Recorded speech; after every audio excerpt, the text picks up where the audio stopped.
with the second episode of Meet the Artist, and this here is Rob from Rob's Wildlife, and he's actually quite an adventure photographer. He's all around the world, traveling and also teaching other photographers how to tackle some of these dangerous animals actually in the wild too. So, Rob, what I wanted to know is, what kind of got you into this?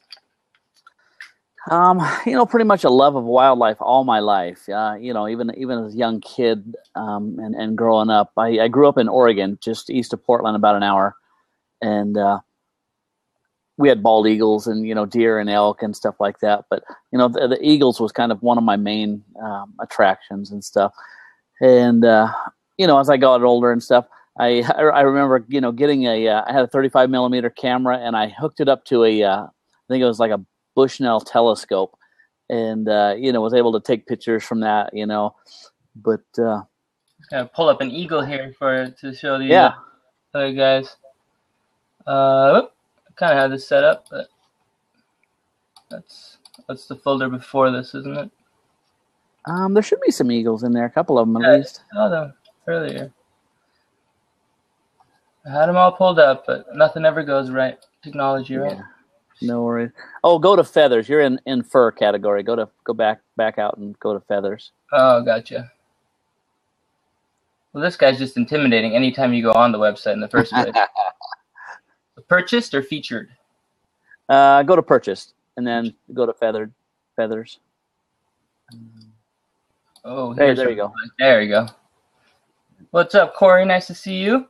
So yeah, here you guys can check this out. That's a good shot. Oh, this is in the snow here. Is that what it is? Let's check that out. Yeah. That's about 10 minutes from my house.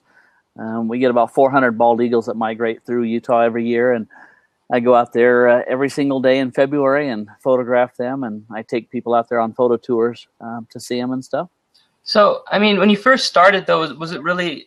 Were you just going straight for wildlife, or was it, growing up that you idolized a certain photographer, or, how did you first kind of get into it? Because I know you said you've only been shooting for, 10, 12 years or something? I turned professional in 2008. Yeah. And prior to that, it was just, just point and shoot stuff, a little 35 millimeter film camera here and there, and the point and shoot digitals But when I moved to Utah, there was just so much wildlife around, and it was just, I was just so drawn to it. And I went out and, hung out with the eagles out at Farmington and stuff. And that really kind of just totally launched me into, to this is what I want to do. This is my passion. And so I started going to Yellowstone on a regular basis. Now I go like 8 to 10 times a year. And, I go to the Tetons, Africa, Alaska, all over. But it was really the bald eagle that got me started into the whole, this is serious. I love this. And this is what I want to do, for a living. That's awesome. So I want to ask, if you had to kind of go back and make that decision at the beginning, is there anything where towards the very beginning as a photographer, you have some people starting out now, you're mentioning you start with a little point and shoot, like, is there anything that you would recommend for someone who's at that stage right now that might want to, become a professional like you? As far as gear, get a good camera, but you don't have to have the top of the line camera. I would certainly spend the money on a good lens, even one of the best lenses. But the cameras anymore are just, they're amazing. They're all comparable. So invest in a good lens. But once you do that, and get out all the time and see what's out there. You can go out and just set it someplace for a few hours, and stuff will come to you. But it's creating the opportunities. I'll go to Yellowstone, and there might not be much. Maybe like in the middle of the day, there's not a whole lot, and so I may just pull over and park or go for a hike. And if you're just really in tune with what's around you and quiet and stuff, the wildlife will come to you. Yeah, that's actually a good plan. Most people aren't patient enough to sit there and wait for hours. But I know that I've heard that one of your favorite moments over the last year was a shot that I believe you had to wait quite a while for, of a vicious little cat. You want to talk about that a little bit? I know that story is kind of floating around, and some people have heard it, some people haven't, but I like that one in particular. Which one was this? One of the where it's coming out of the tree. You said it was one of your like favorite shots. Oh yeah. The leopard in Tanzania in the Serengeti. Yeah.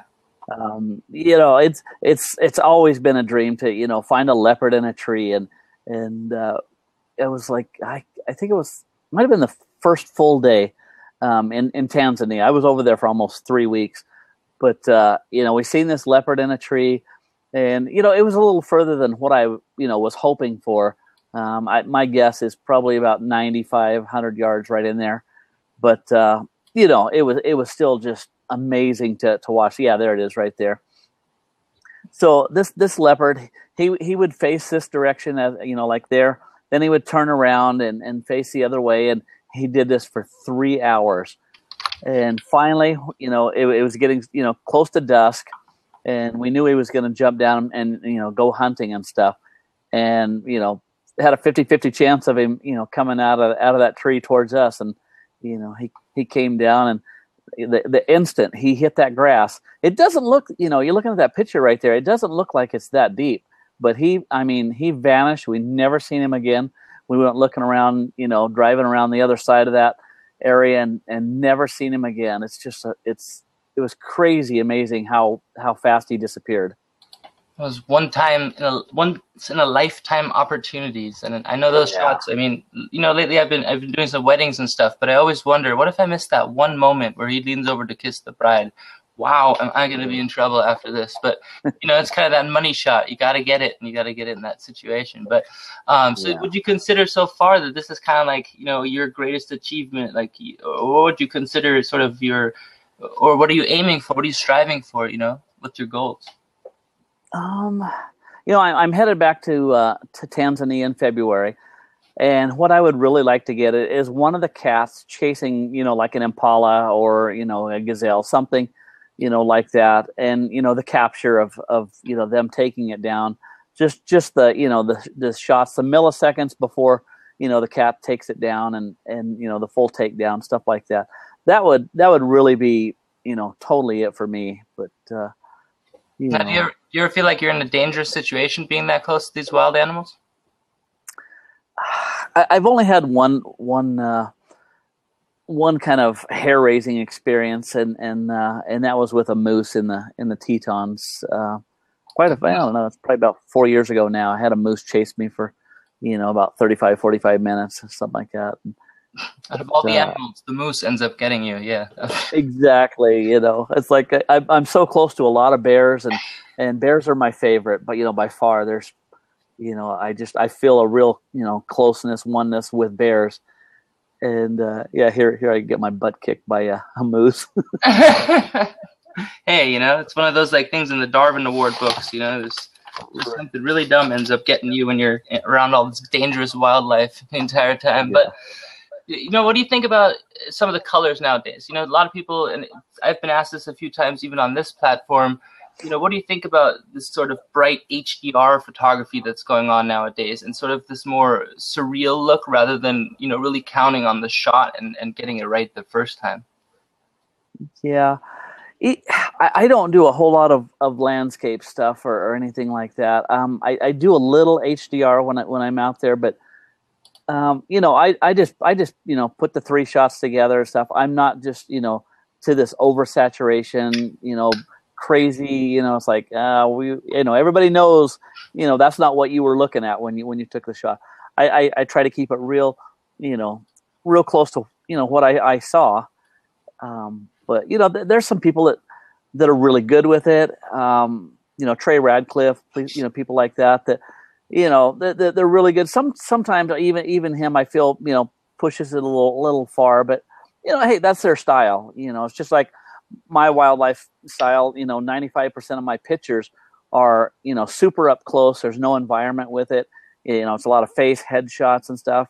A lot of other wildlife photographers, they'll, you know, have all the mountains in the background, and, you know, just all the, you know, encompassing parts to that. I just prefer, you know, the close up wildlife, you know.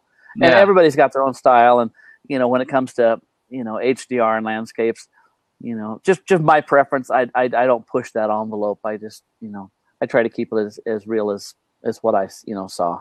I agree. I mean, we're kind of in different, you know, genres of photography, and I enjoy shooting landscapes, but lately I've been looking at some of the pictures I taken recently, and this is just way too colorful. And it's usually the HDR ones, of course, but you know, I'm just kind of seeing a lot now. So I like to hear different opinions from other photographers on whether they think that's dying or not. And I think the opinion seems to be that, you know, it is kind of going out the window slowly. But and there's a lot of discussions here about live streaming on this platform. So like I'd love to hear how if live streaming, you know, if you think it's brought something to your business, you know, if you were going to say that you wanted to monetize your streams or anything like that. Do you think that's a possibility, or is it become more of a kind of fun activity and, you know, keeps you a little bit connected with your audience, but maybe doesn't, you know, bring in a ton of money like some people expect going into it?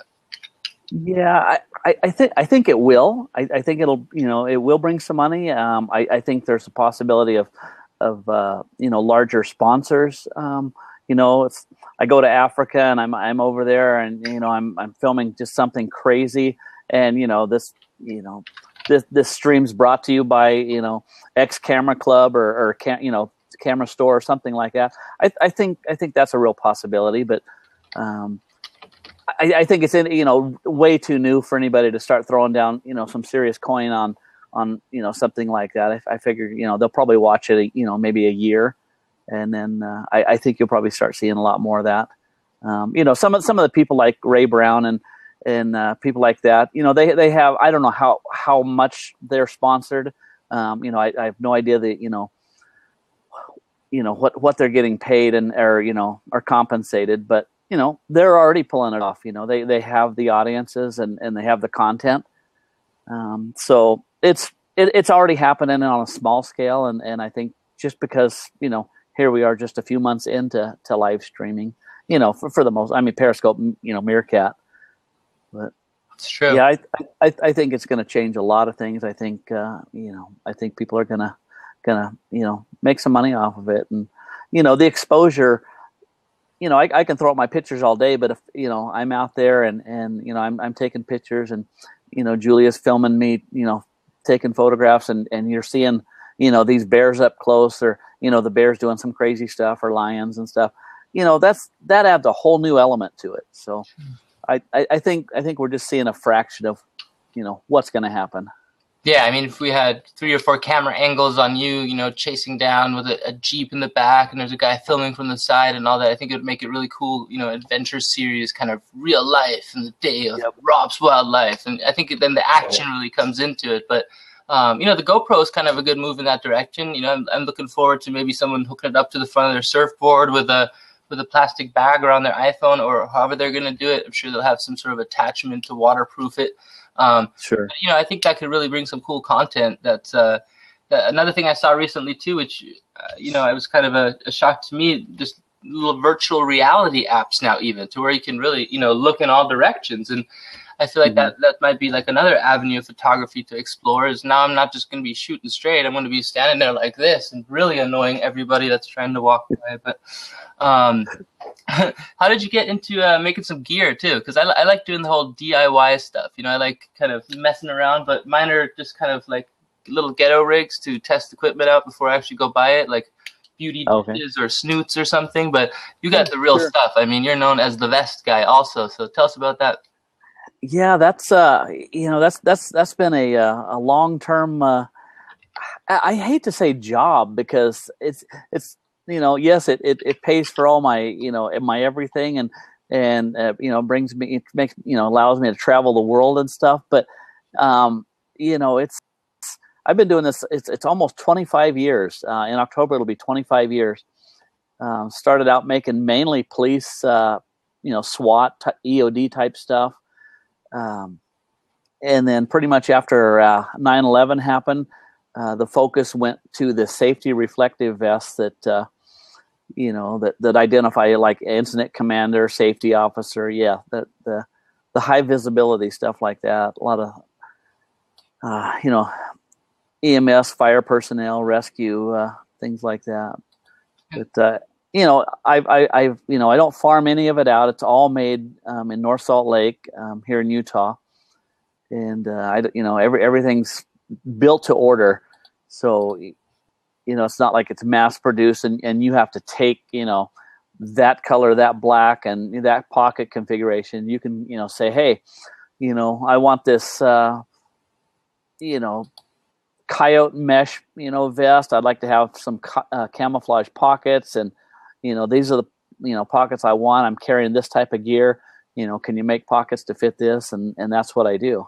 That's right, ladies. I got one for you too. So not gonna be missing out on this style right here. Look at that.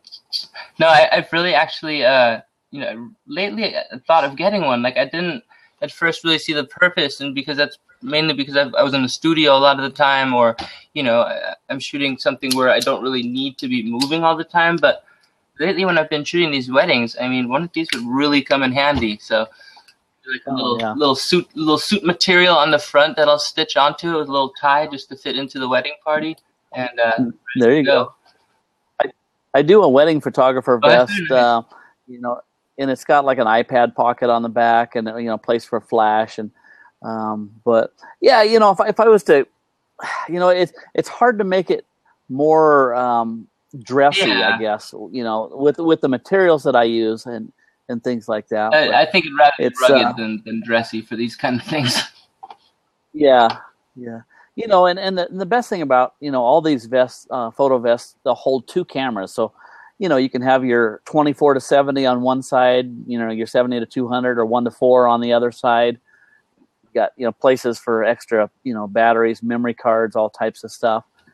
So it's been great. I mean, you know, I started doing the vest when I started getting serious into the photography, or, you know, the photo vest. And, you know, it's taken off really well. B&H, Adorama, they carry my stuff. Hunt's Photo Video, they carry my vest and the bean bags and stuff. And you met a couple other streamers so far, too.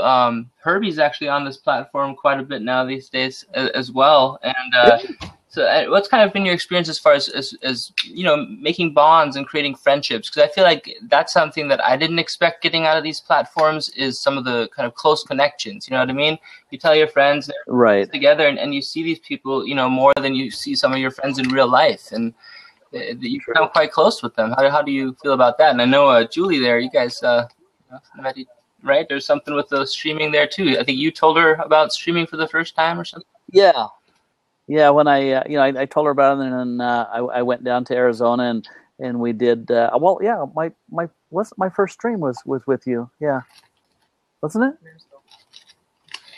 Oh yeah, we Periscope in Arizona when I went down there. Now that was my first. You know, and then I got into the Meerkat, you know, and you know, it's just one of those personal preference things, but you know, I absolutely prefer, you know, Meerkat over Periscope. You know, it's like I keep forgetting to look at the comments. You know, this is like my first time on this platform, so I keep forgetting to look over here. And but you know, with Periscope, they're gone in what, 15 seconds or whatever. And since this is your first time, I've been kind of checking too, and like if there's a question and kind of letting it your way, because I know you just came on here like 2 seconds literally before we started, so not expected. But yeah, I mean, that's the cool thing is you have, you know, the video.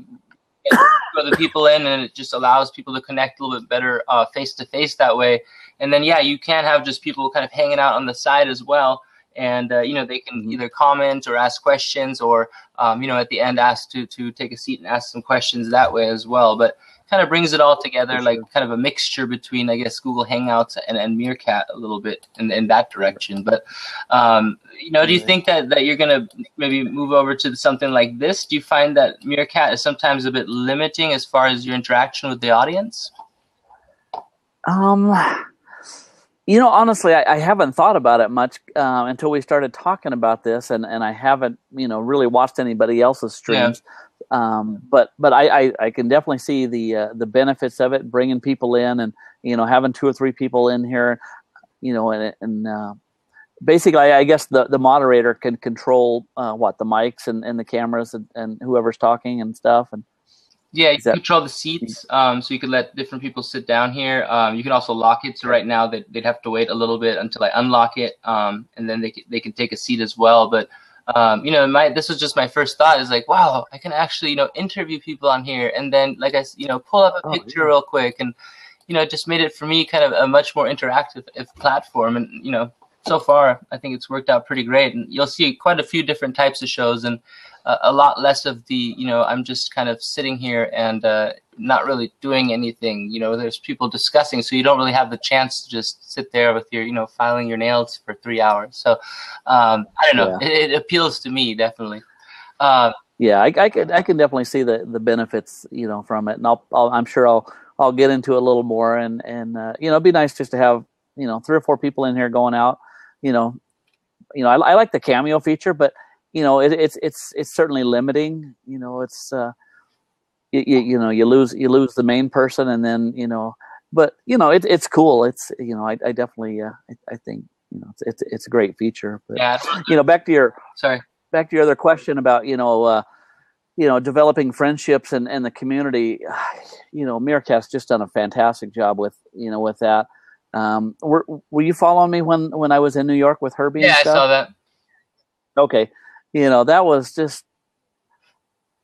I've been following him, since March or the end of March, and we became good friends, online, and then to get to hang out all day and stuff, and me and Julia were planning a trip back there, and hopefully we can run into some of the guys from Canada and Jeff from New York and Austin and stuff. And I noticed that, and I'm sure you had the same experience, but when I first met somebody that I knew through streaming, it wasn't like meeting a stranger at all, or it wasn't like meeting someone you'd only spoken to in letters and emails. You really get to know these people, and it was really crazy. We did a little meetup in LA, and the conversations just didn't stop. We've been having these conversations where one party can't really say everything that they want because they're typing it, and so it's that first time where the flow really opens up between the two people. And I thought it was really cool, just like you're saying. And I think that we need to get together a big Meerkat meetup, kind of like the Periscope summits going on right now. So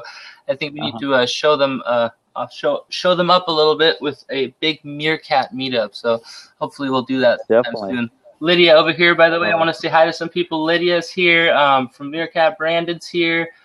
We've got Garner in the house. Leela's here. Buddha's here. Mary, thanks for coming. Corey. Who else we got? Julie's here. Those are all your little icons. You brought like 4 people. Just kidding, I don't miss anyone. Mad Scientist, nice to meet you. Nancy's here too. David Sauma, have not met you, but thanks for coming. Laura Linz as well. And there's Melissa Ray. So thank you guys all for coming. And some of you know Rob, so I just want to introduce him again for those of you who don't. This is Rob with Rob's Wildlife, and we've been talking a little bit about his photography. He's gone all types of safaris, and one of the ways he spends a lot of his time, and I'm sure some of his income as well, is from teaching others to do photography and taking them on safaris. So do you want to talk a little bit about what's coming up with the safaris and maybe how you got into that part of your business? You bet. I started doing the photo tours. Getting a little feedback there. Started doing the photo tours just a little over 3 years ago, I guess. And I'd be all over Facebook, and people would say, "Oh my goodness, I love your images. I'd love to come on come out and hang out with you and go on location stuff." And so a couple people did, and it's like they were really pleased. They got some great results and stuff. And so I did that a few times, and then it's like, okay, I could turn this into an additional business. And that's when I started doing the trips all over Utah, Yellowstone, Tetons. Now I got the Africa trip going, so I'm taking 10 people to Africa in February, and it's a 10-day safari in Tanzania, down in the Serengeti and a couple other parks and stuff. And probably, I don't know if I'll make it this year, but I next year for sure I'll have some Alaska trips going. Mainly just, for bear and eagles, moose and stuff. But, the focus is bears up in Alaska for me. Is that, you get them, what type of season is that when they go for the salmon up the streams? Is that specifically a popular time? Is there kind of restrictions on what you can do in the area, or how does that work?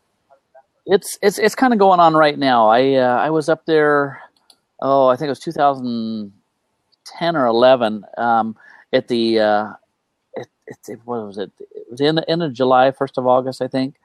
But right now, a lot of I've got some friends that are up there photographing just different parts of Alaska. You get to see the bears and stuff. Last year when I went up, it was the end of September, mid to end of September, and it was just amazing. The photographs there, all the fall colors.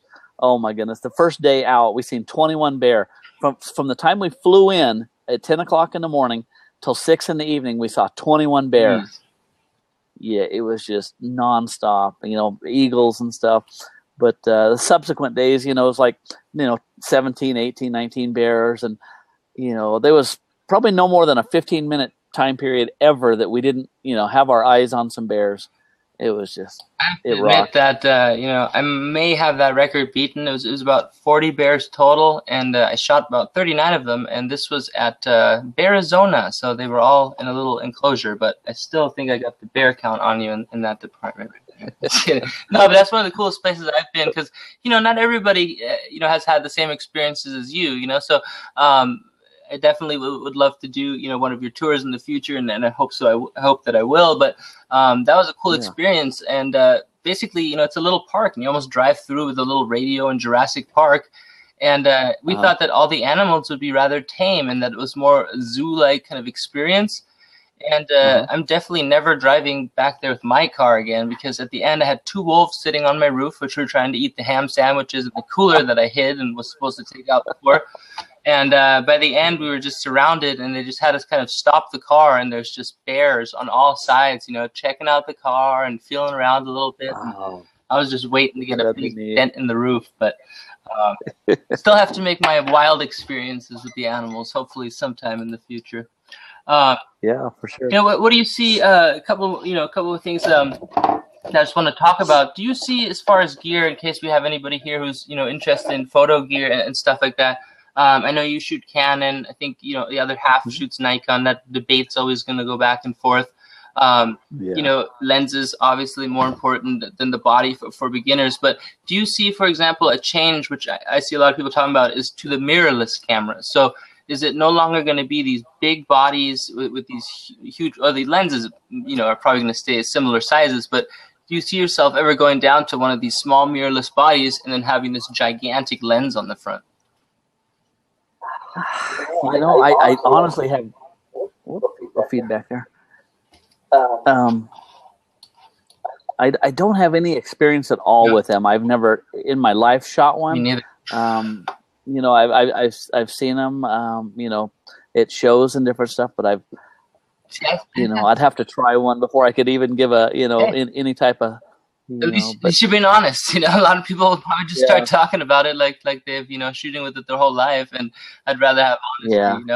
But I've had a couple of people scare me because I think it might also be more in sort of situations where you're almost having to use the gear to show off a little bit too, which I feel like at a lot of places nowadays, the image of it, you set up everything you got just in case, but we're only shooting with 2 lights kind of an idea. And I don't know if that's just here in my area because it's so competitive in general, but I've had a couple of friends tell me that they've been looked at kind of funny showing up and getting paid $8,000-9,000 to shoot a wedding, and the camera is this tiny. So I think it's more a problem of the image of things. But I just always like to ask that question and see if I should sell my camera now and run for the mirrorless or not. I think you can hold on to your stuff for a while. Should be all right then. I like my little tank in my hand. So what do you shoot with though, as far as the camera? My favorite is the Canon 1DX. It's 12 raw images or 14 I think JPEGs per second. You can just crank the ISO up. It's just the instant focusing, the focusing system. Everybody told me I didn't get it for a couple years, till it was out for a couple years, and everybody I talked to is like, it's almost impossible to get an image that's not in focus. Birds in flight, everything else, and it's like, okay, whatever. And oh my goodness, within the first week or so of using it. It was dead on. I mean, it's hard to get an image out of focus. I would say out of 1,000 pictures, easily 990, 95 of them are just sharp. Are you someone who You know, uses it's back button focus, or do you like to have the focus always, and trigger? Always. Just yeah, it's always back button. I disable the shutter focus, and you know, that stepped my game up. You know, switching to that, it was years ago, but I just didn't, you know, I'd never heard of it. I didn't know what was, you know, I'm all self-taught. So if, you know, yeah. if I don't stumble across it, you know, or hear somebody talking about it, and, you know, somebody says something about the back button focus, and it's like, what? What? Yeah, that's how I And was. it's just like, oh, it made all the difference in the world. Any client I take out, you know, anywhere, Yellowstone or Africa or wherever, it's the first thing I say is like, okay, this is going to change your total, you know, the way you take pictures. It's going to, you know, you're going to improve your keepers and stuff. And every single one of them at the end says, you're right. I wish I would have done this a long time ago. And for those of you guys that don't know, what we're talking about is on a digital camera. You have normally, you know, just like a normal point and shoot, you'd press the trigger down halfway and it finds its focus point, and then you push it down all the way and it releases the shutter. So you kind of have that motion all in one. And if you let go of it, the shutter deactivates, so you're not shooting as quickly. But what you can do is you can actually put a button on the back, and you can basically put your motor from your autofocus into an automatic mode. And so as you're holding down that button and following whatever subject, especially, you know, if you got a cheetah running by or a bear taking off, you know, you can hold that button down and follow that animal, and the camera will continue to find a nice focus point. So that way you just click, and every shot you take, as long as you have your settings right, the camera won't even fire unless the shot's in focus. So it really gives an edge to sports photographers, wildlife, and I think it was the sports guys that really kind of kept it a secret there for a while, huh? Is that who you heard it from? Right. You know, it was I think it was Ron Wyatt. He used to shoot for Sports Illustrated. Me and him went to Laos, Cambodia, and Vietnam together years ago, and you know, he was telling me all about it, but yeah, he was, you know, big time sports guy. Yeah, to me too. I read an article, and it was actually only like 5-6 years ago that they really released it, and I was really surprised. So I felt like I was still somewhat an early adopter. I guess we are. I don't know. Right. But you know what I want to do a little bit is I want to let some other people hop in too, because that's kind of the fun part of Blab, is that everybody can kind of hop in and maybe ask questions and do that. So we'll kind of pop these seats open here, and cool. I want to thank you very much, Rob, for letting me drill you a little bit and ask some questions, and hopefully maybe you can tell them where they can find some of the stuff that you saw on the show, or where they can buy prints and go on safari tours and all that. You bet. We'll throw some links in there and stuff. And you know, anybody that's interested in the vest and stuff like that, I'll put that link in here. But also go to my YouTube channel, because you can see a lot of these photography vests and the beanbags in use, and you can see the real advantages, you know, to that. So I'll put that in here in a second. Cool. So there's Vicky. She's a big periscoper. Hi, Vicky. Friend from Britain, and we got Lewis as well. This question is to both of you guys. Tell the room about the shots that you lost. The SIM card, the card act up, the lens was messed up, or the camera just went crazy, or when you downloaded it, they got lost. Like that. Tell the room about the shot that you lost. It's really. Oh, let me think here, because I've had a couple, huh? Mine just, I can just think of it like right away. I'm just looking over here, and there's a hard drive, which is about a 1.5 terabyte hard drive in there, which was dropped by my wonderful ex-girlfriend out of anger during our move out together. So that was a very pleasant experience, and so I'm still waiting to get that fixed. But there's a lot of little gems in there, and I want to get those back. So just instantly where my head went. Yeah, you know, as far as hard drives, when I went to Alaska last September, and this is important for everybody, is I bought 2 brand new hard drives. You know, any big trip I go on, I'll get, you know, 2 hard drives. Well, I go up there, and the first day, like I say, 21 Bear, it was epic day. I think I had like 1,100 images. I download to the first drive, no problem. I go to do my backup, and it doesn't recognize that hard drive. Huh. So it's like, okay, not good. Well, I shoot the next few days.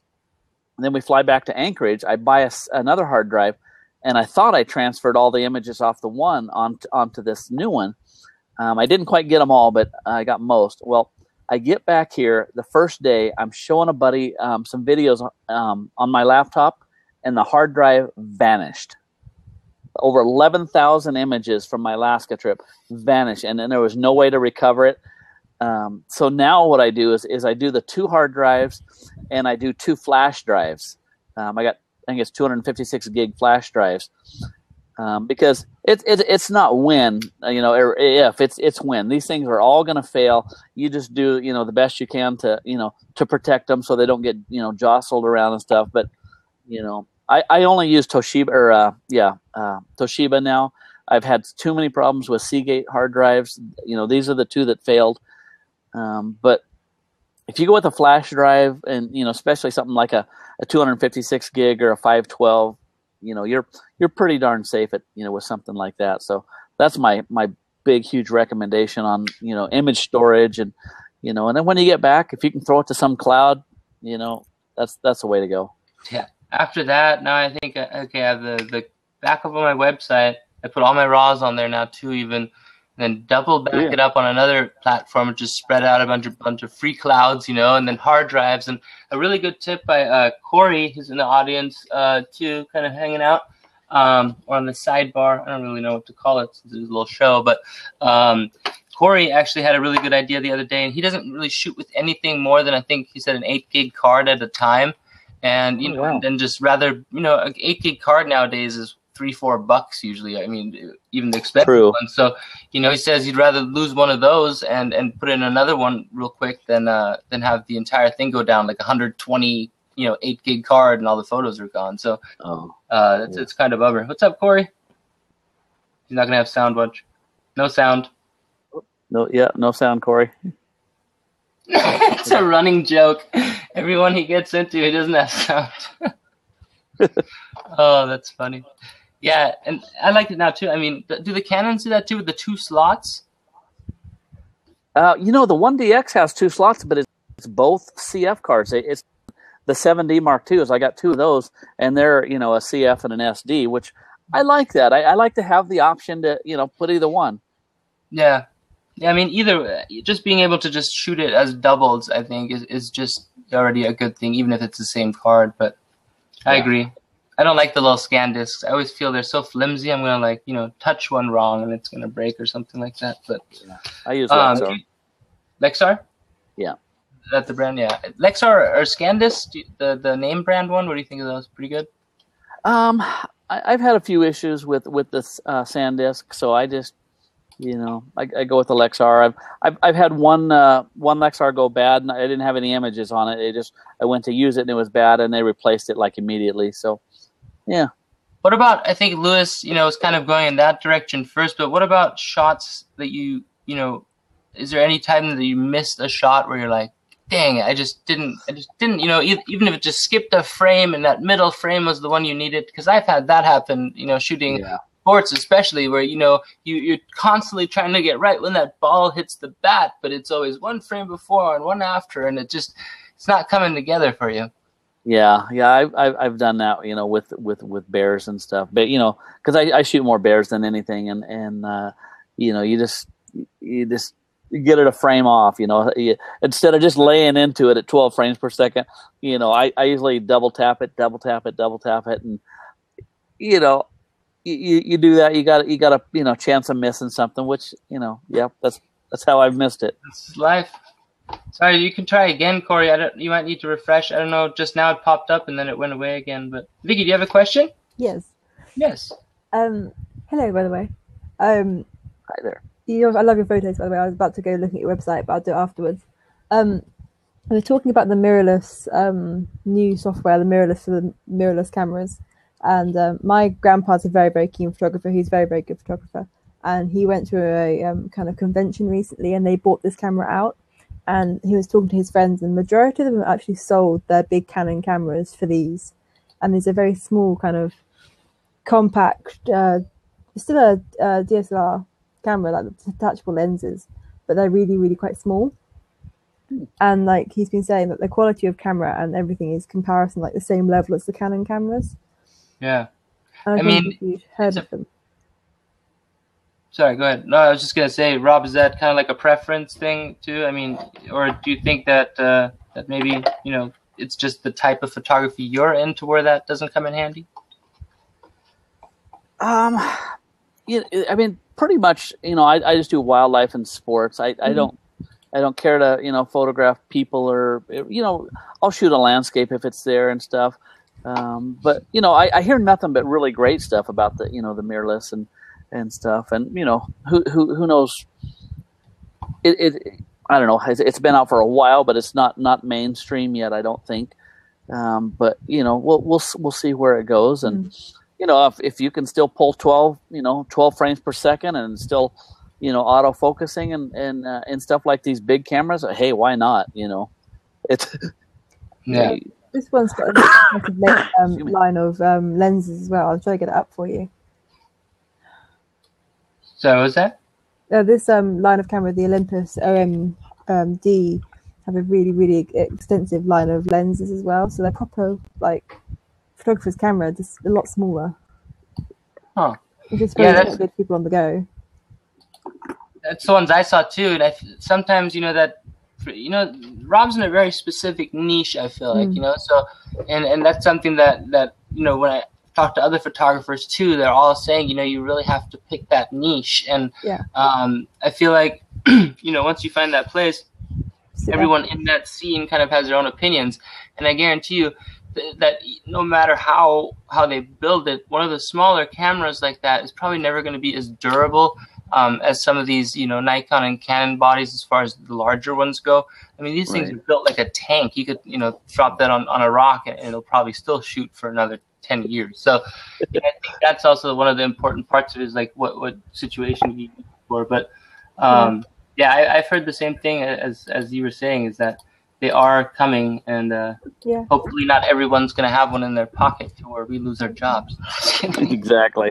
But because I've got a small bridge camera, it's a Panasonic, but actually it takes amazing photos. I was kind of shocked because for me, I've only just started getting into it, and actually I was so surprised.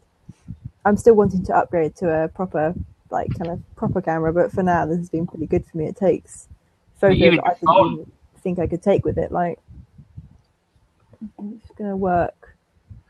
I think you would do great with it. I mean, the first photo that I ever sold was with a Panasonic Lumix Ultra Zoom. It was a little tiny camera that zoomed really far, and I got it out. An extensive zoom, like it's crazy.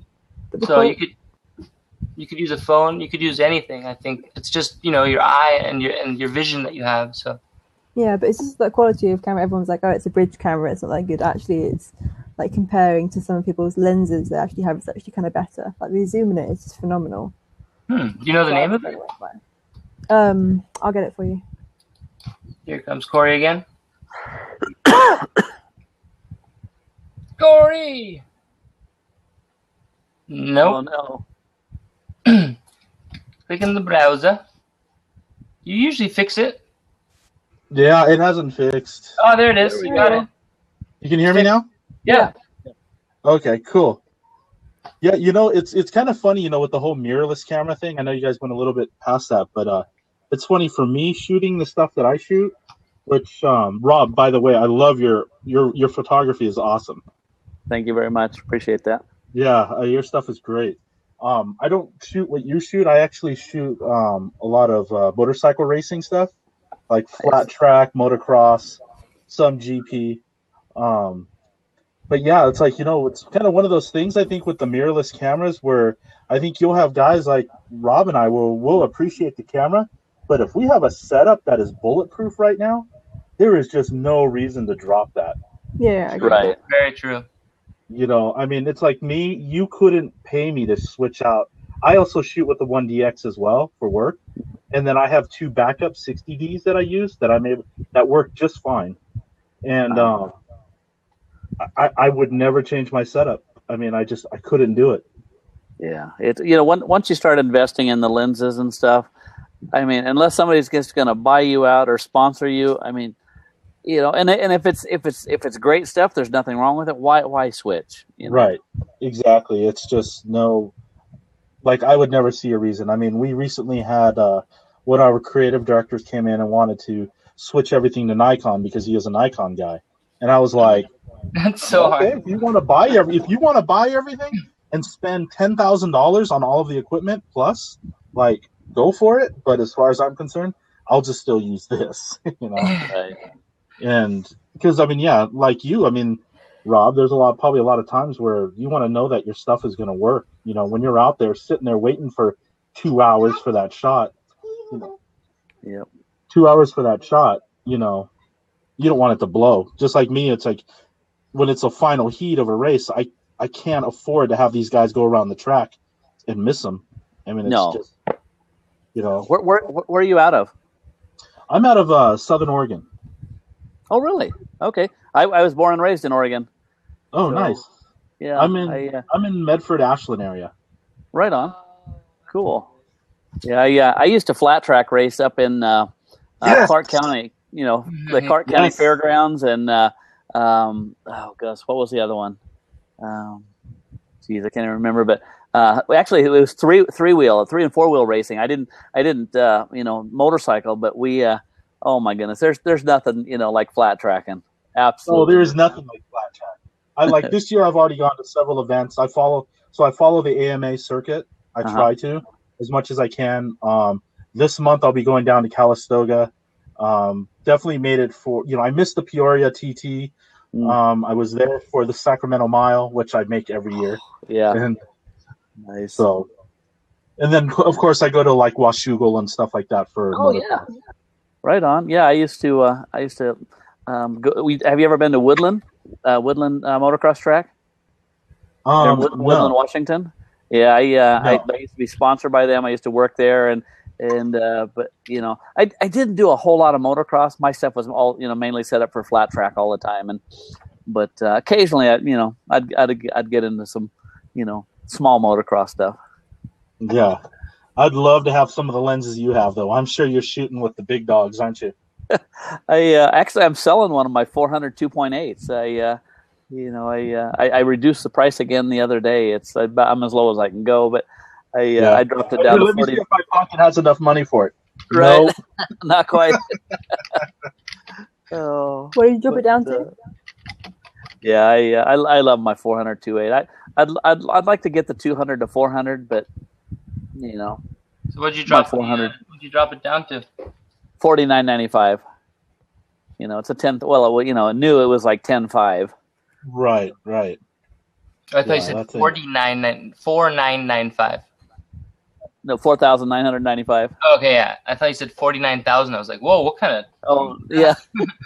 it's a special lens. Yeah. Special Look at the sun and a reindeer. Yeah, actually, that brings me up to a cool point because I did meet a guy with I think the most expensive lens that I had heard of to date, and that was in Colorado actually at Garden of the Gods. Someone was shooting photos of the actual sun and trying to take pictures of the different flares coming off of the sun and recording those throughout the day. And that was really interesting, but I think the lens was somewhere upwards of $80,000 or something really special. But I was glad I was not in that type of photography, that's for sure. There's one more question from Lewis. Sure. He said, do you miss film at all?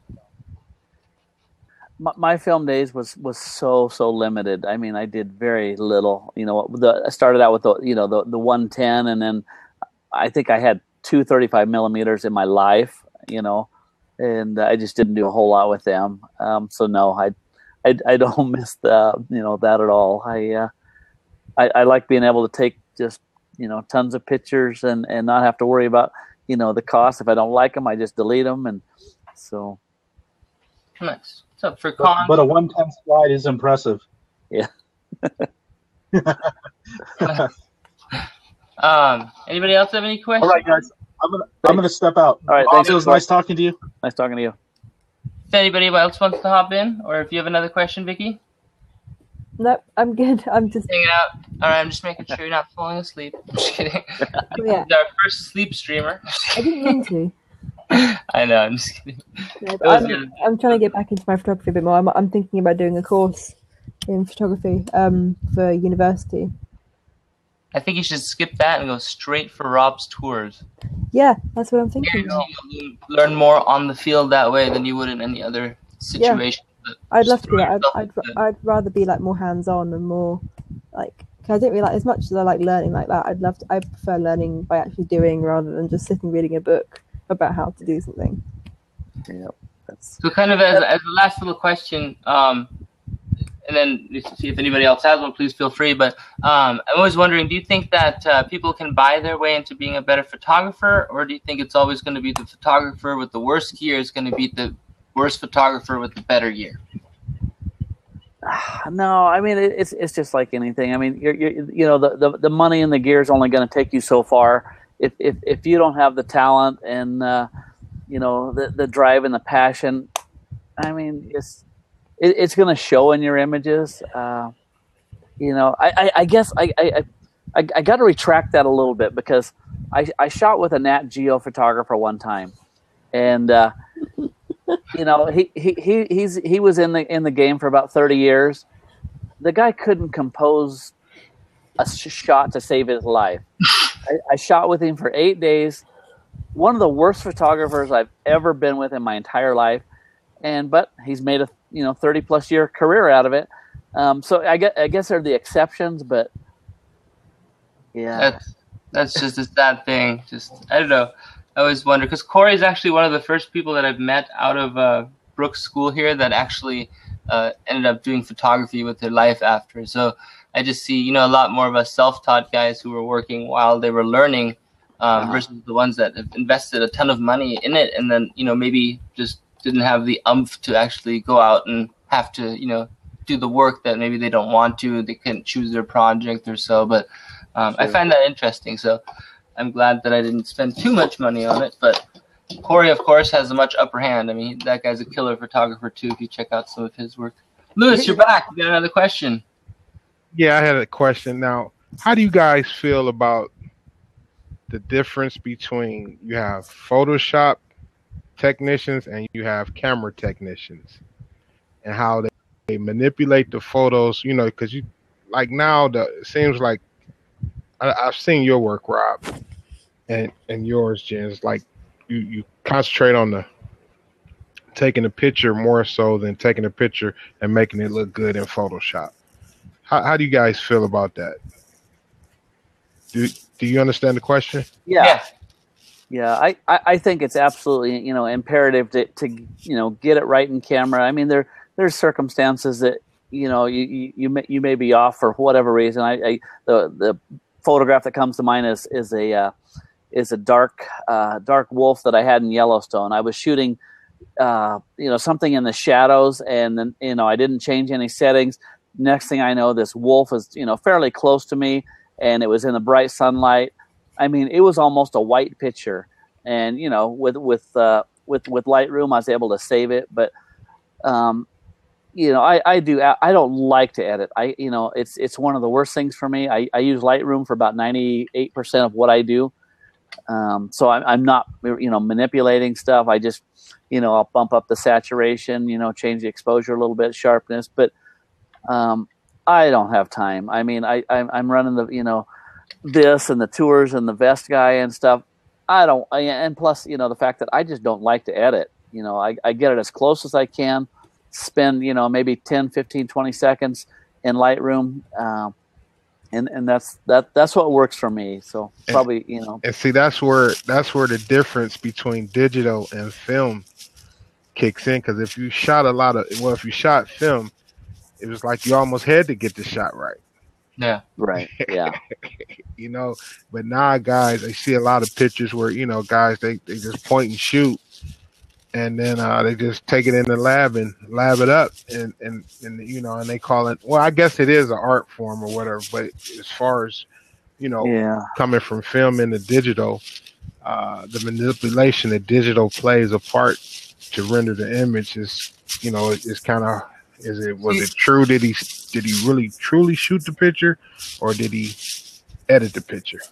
Yeah, I guess that, I've heard that kind of argument from both sides too. With a lot of the times, and I'm not saying you said it in any argumentative or negative way, and I'm not going to either to the person who does manipulate their photos. I think that's okay, but for me, the way that I've mainly used it is for when I had either insufficient equipment or the lighting just wasn't right, or you had a reflection coming out that was just going to ruin the entire shot.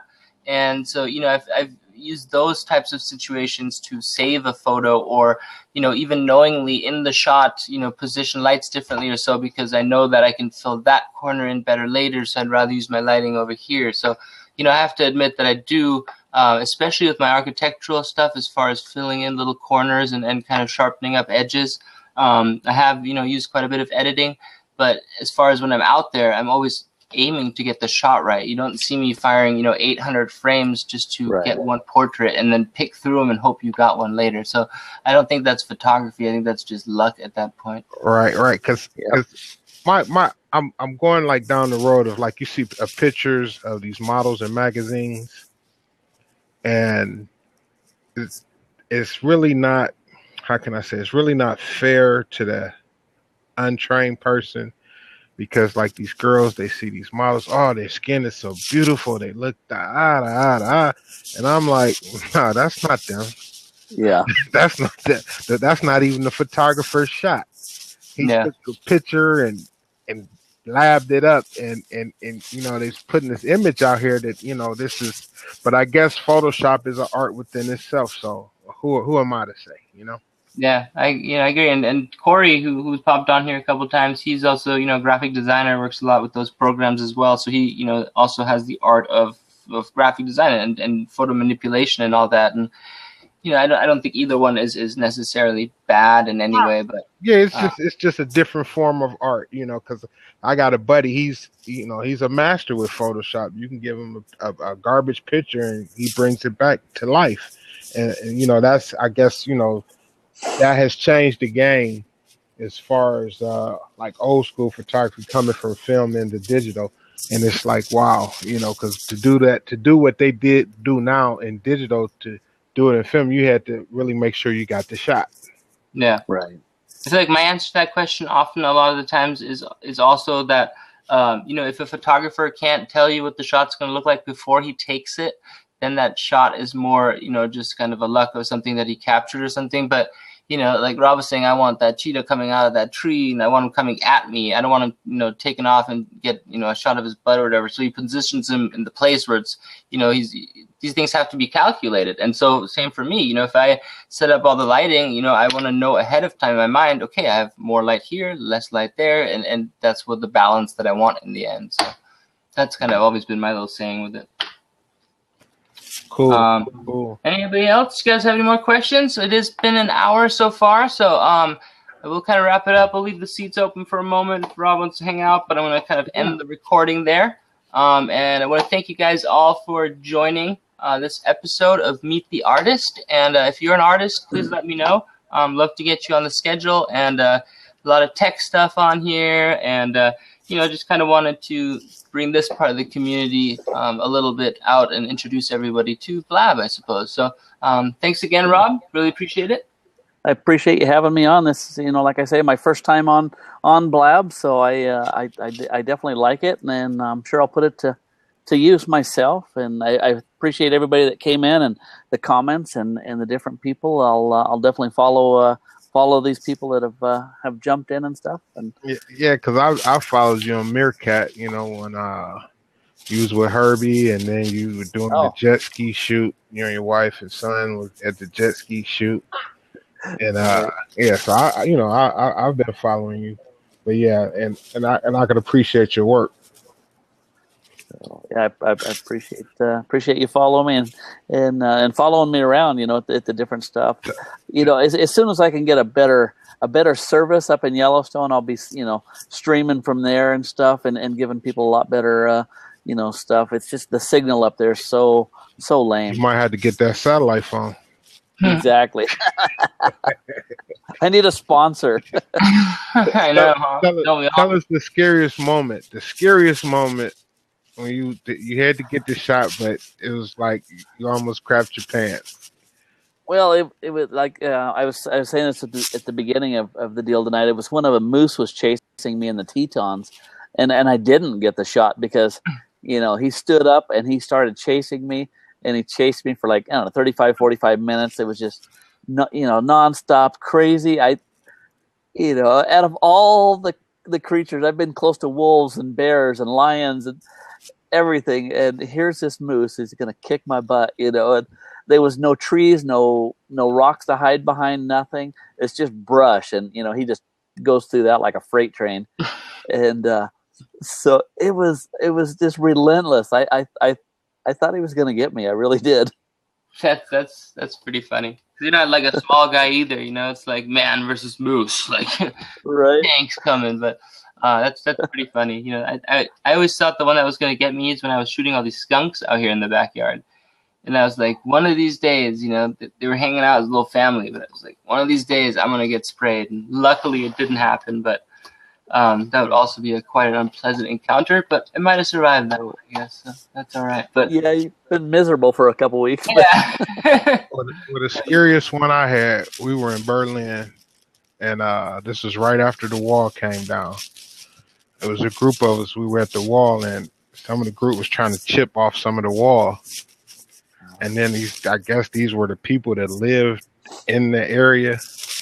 Man, these guys came after us like something out of Mad Max or something. I mean, yeah. I mean, and the machinery, like there was like some old farm equipment. They had some jaws going up and down, like kind of like a cartoon. And it was like, oh my God, I'm about to die in Berlin, Germany. Wow. That was interesting. Now you're talking about the shot that got away. Now where we bought the film. See, this is film. Yeah. Where we bought the film, they gave us free development.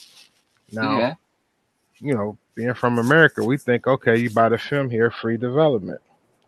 Free development is development of the negatives, not the right, not the print, just the negative. So we go and get it, and so in a big long argument. So they kept them. It's like they wanted like probably like $300 US for all these film there, because we bought the film there like about, I think it was like 5 rolls of film, and then we took get it developed, and it was like $300 US. I was like, I'm not paying that. So we lost. I was like, well, give me the negatives. No, we're not giving you anything. So we lost all that, and that was that was pretty interesting. That was different culture.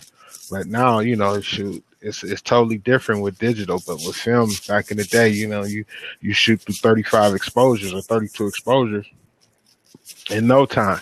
And we kept running back, buying film, running back, buying film, running back, buying film. And then we turn all these rows in and we say, okay, we want the free development. Yeah, we developed the negatives, but you owe us $300 for these pictures. It's like, yeah. Ridiculous. So you shot a lot of film this?